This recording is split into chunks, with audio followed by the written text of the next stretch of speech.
Hello I am दीपक व्यास और आपका स्वागत है paperless and the easiest way to learn English.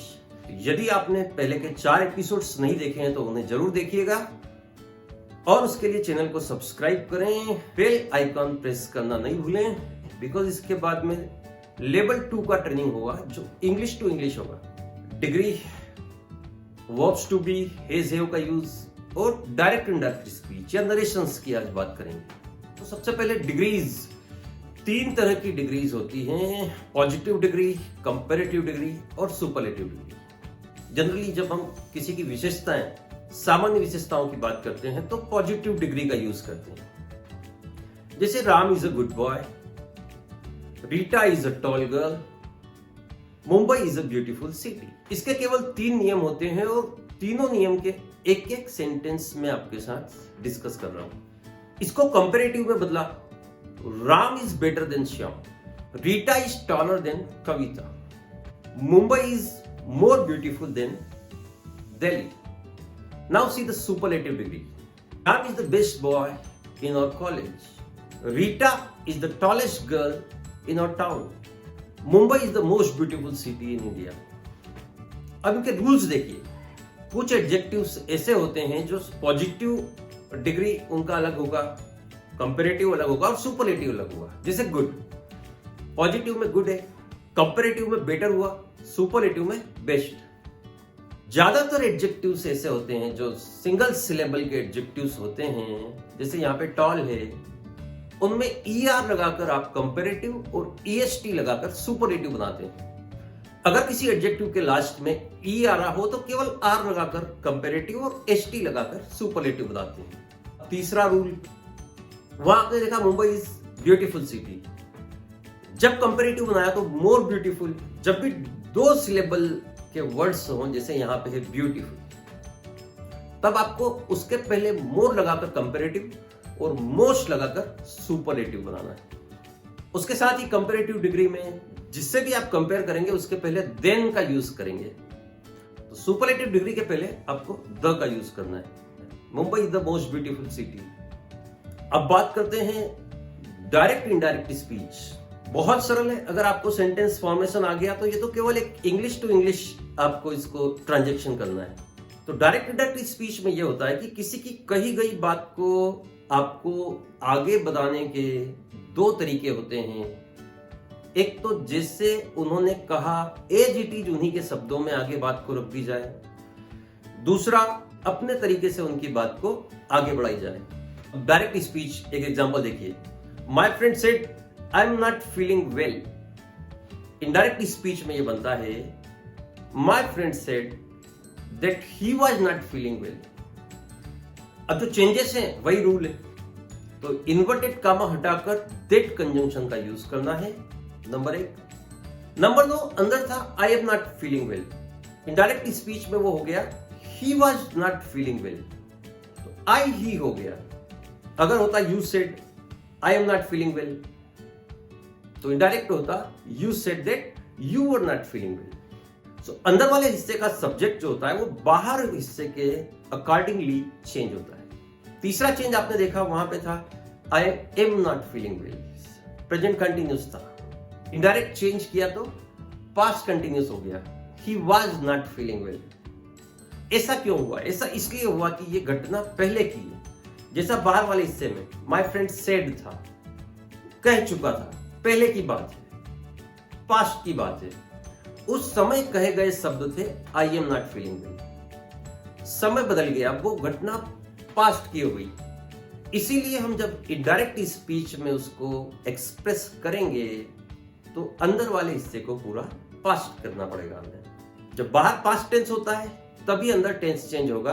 अगर बाहर प्रेजेंट या फ्यूचर हो तो अंदर चेंज टेंस नहीं करना है। एक और एग्जांपल देखते हैं। Ram said I will do my homework, Ram said that he would do his homework. Will की जगह वुड आ गया क्योंकि विल का पास्ट वुड होता है। तो टेंसेस को आपको अंदर वाले हिस्से में पास्ट करना है। प्रेजेंट का कोई भी टेंस हो तो वो पास्ट में चेंज हो जाएगा उसी टेंस में। सिंपल प्रेजेंट है तो सिंपल पास्ट में। इस तरह से प्रेजेंट के सारे टेंसेस पास्ट में चेंज हो जाएंगे। अगर सिंपल पास्ट हो तो वो चेंज हो जाएगा पास्ट परफेक्ट में। जैसे एग्जांपल देखिए, तो Ram said I ate food, indirect बनाया, Ram said that he had eaten food. Similarly अगर अंदर पास्ट कंटिन्यूस हो तो पास्ट परफेक्ट कंटिन्यूस में उसको आपको चेंज करना है। जैसे my friend said I was playing cricket, so my friend said that he had been playing cricket. दो चेंजेस केवल यही होते हैं पास्ट में, बाकी पास्ट परफेक्ट और पास्ट परफेक्ट कंटिन्यूस में कोई चेंज, टेंस चेंज नहीं होता। फ्यूचर में विल के स्थान पे वुड होता है। तो इस तरह से जो भी टेंस है उसको पास्ट करना होता है। अगर मॉडर्न वर्ब्स हैं, जैसे my friend said I can play cricket, तो my friend said that he could play cricket. May के स्थान पे माइट, सिंपल है, पास्ट करते चले जाना है। यस्टरडे द प्रीवियस डे हो जाएगा, टुमारो अगर हो तो द नेक्स्ट डे हो जाएगा या द फॉलोइंग डे हो जाएगा।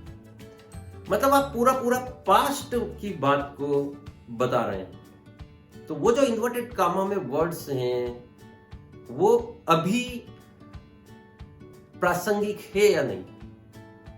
अगर अभी उनकी प्रासंगिकता नहीं है, वो भूतकाल की बात हो गई, तो आपको उनको वर्ड को भी चेंज करना पड़ेंगे। टुडे, आज वो टुडे नहीं, जैसे कल की बात हो या पुरानी बात हो, तो उस दिन वो टुडे था लेकिन आज वो डेड डे हो गया। तो जितना जितना ग्रामर का आपको ज्ञान होना चाहिए वो तमाम मैं आपसे शेयर कर रहा हूं इंग्लिश बोलने के लिए।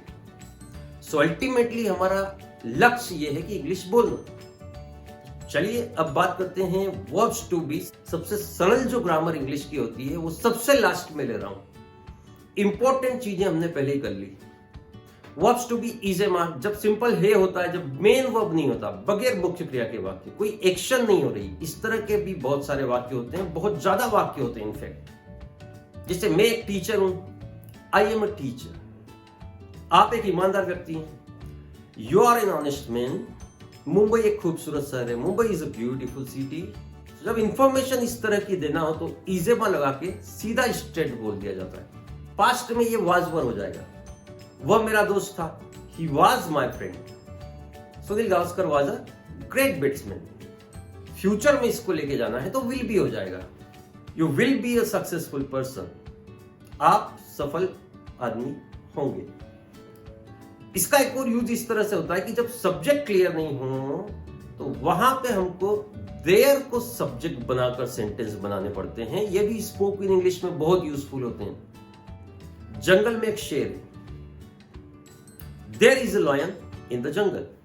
हमारे शहर में कई अच्छे स्कूल्स हैं। There are many good schools in our city.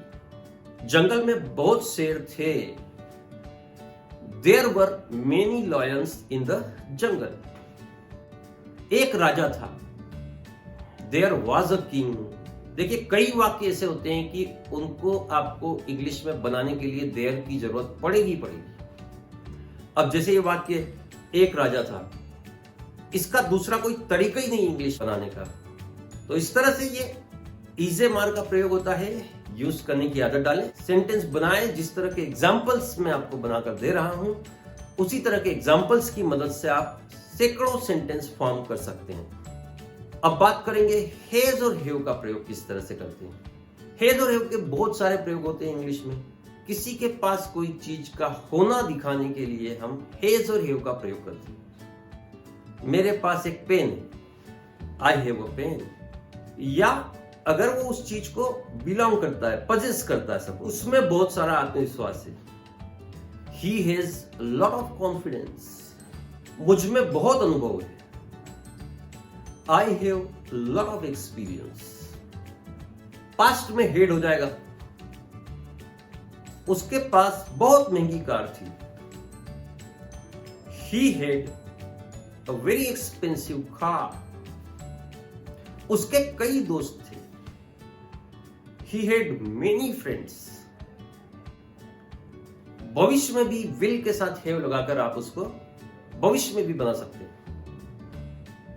मेरे पास एक बंगला होगा, I will have a bungalow.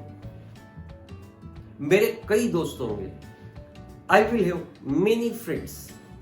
तो आज हमने बात किया डिग्री, उसके बाद में डायरेक्ट इनडायरेक्ट स्पीच, नरेशन और verbs to be, has have का प्रयोग। जितने जितने जरूरी ग्रामेटिकल टूल्स होते हैं इंग्लिश बोलने के लिए वो सारे मैंने आपके साथ शेयर कर लिए हैं। इनके साथ वर्क कीजिए। लेवल 1 में ये 5 एपिसोड यहीं पे फिनिश होते हैं। लेवल 2 में पूरा इंग्लिश टू इंग्लिश चलेगा। Many people say that grammar is not necessary for speaking English, whereas many others say that grammar is essential part of English. जितना ग्रामर की जरूरत होती है उतना मैंने आपको बता दिया। बहुत ज्यादा डेप्थ में ग्रामर सीखने की जरूरत नहीं होती, लेकिन जितना मैंने आपको बताया है उतनी जानकारी होना बहुत जरूरी है। एक बात आपको जरूर बताना चाहूंगा, दैट इंग्लिश हिंदी के द्वारा नहीं सीख सकते आप। You can not learn English by Hindi, but ya you can learn English through Hindi. तो हिंदी का ये ट्यूटोरियल बनाने के पीछे केवल यही उद्देश्य था कि आपको ग्रामेटिकल चीजें जो जरूरी हैं उन सब की जानकारी हो जाना, उन सब का यूज करना, उनको समझ लेना। अगर आप इंग्लिश बोलने के लिए जाओ तो आपको इतना नॉलेज हो जाए कि जब आप एक मिस्टेक करें, whenever you make a mistake, you immediately notice that yeah, it was wrong. You can self-assess yourself. Yeah, I am making mistake. That is not true. That should be the better one. That should be the correct sentence. जितना भी मैंने tips और techniques आपको बताइए उनके साथ अपने आप को तैयार कीजिए और इंग्लिश बोलने की कोशिश कीजिए। जितना भी टूल्स आप सीखे हैं ये बहुत है, नया नया सीखने के लिए नहीं जाइए, बल्कि जो सीखा है उनको यूज करने पे फोकस कीजिए। ध्यान रखिए, तैरना जो होता है ना, अगर आप you just go on swimming swimming and swimming, you will not get the pulse. To get the pulse you need to go down. तो कोई भी एक टॉपिक है उसके डीप में जाइए तो वहां मोती मिलेंगे। तैरने से कुछ हासिल नहीं होगा। ये भी सीख लिया, वो भी सीख लिया, यूज नहीं कर रहे तो जो ज्ञान आप यूज नहीं करते उसमें भी जंग लगती है, उसको शेयर करने की जरूरत है। So what ever you learn through these episodes, share it with your friends. Try to speak English, come out from your comfort zone and you will see that you can do it. You will do it. Because we all know that there are many people who are already speaking English. Ask yourself, why can't I? Finally बोलना चाहूंगा कि distraction से बचना है। English सीखने की दिशा में digitally a lot of help is available. YouTube पर कई वीडियोस मिल जाएंगे।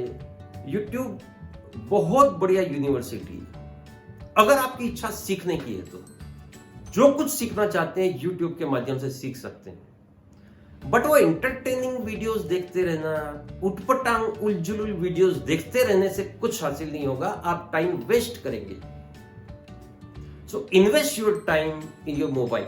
डिस्ट्रैक्शन से बचना है। सोशल नेटवर्किंग साइट्स, अभी आप 15 मिनट के मेरे ये वीडियोस हैं, इनको भी कंटिन्यू नहीं देख पाते। कोई ना कोई मैसेज आ गया, फेसबुक से नोटिफिकेशन आ गया, व्हाट्सएप से मिल गया कुछ, तो हम उधर की तरफ दौड़ जाते हैं। सो माय डियर फ्रेंड, इस तरह के डिस्ट्रैक्शन से अपने आप को बचाएं।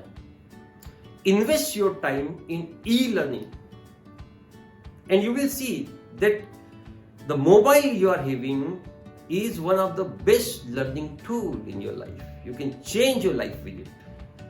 You have power, but it's not a power until unless you utilize it for your own benefits, for your own advancement, for your own improvement. You have a power. It's not a power until unless you use it.